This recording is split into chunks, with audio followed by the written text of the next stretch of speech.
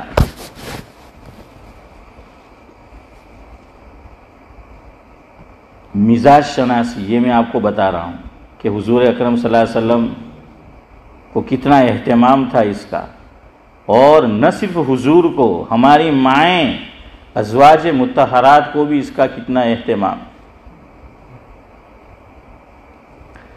ہم سفر جب ہم مزاج ہوتا ہے، ہم سفر یعنی بیوی اور شوہر دونوں ایک دوسرے کے لیے، ہم سفر جب ہم مزاج ہوتا ہے تو کرتا وہ دل پہ راج ہوتا ہے۔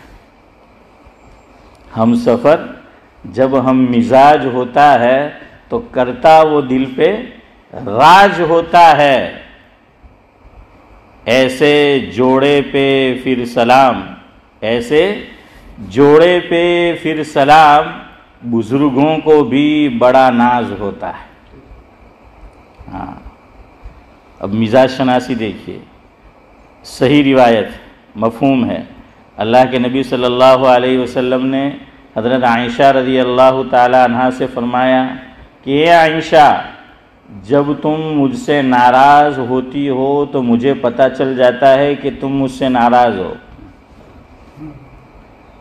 ને આપણી હાલત ફારૂકભાઈ આપણને ખબર હો પડે નારાજ છે તો કે તું ખુશ હોય કે ડારે ચાલો ઉલટી જ ગંગા ચાલે આપણે જતો હે આપણને તો નજીરભાઈ ખબર હો પડે તો મુસીબત તે બૈરી બિચારી વિચાર કરે કે ચાલ મને આજે કંઈ મનાવે આવીને રહ્યા કે એ છે તો કે તારા મોઢા પર તો તારો તો ફૂગો કાયમ જ ફૂલેલો હોય, કાયમ જ મોઢા પર 12 વાગેલા હોય ને એવું લાગે 2-4 દાડાની ખાટી કઢી પીને બેઠલી છે આજે।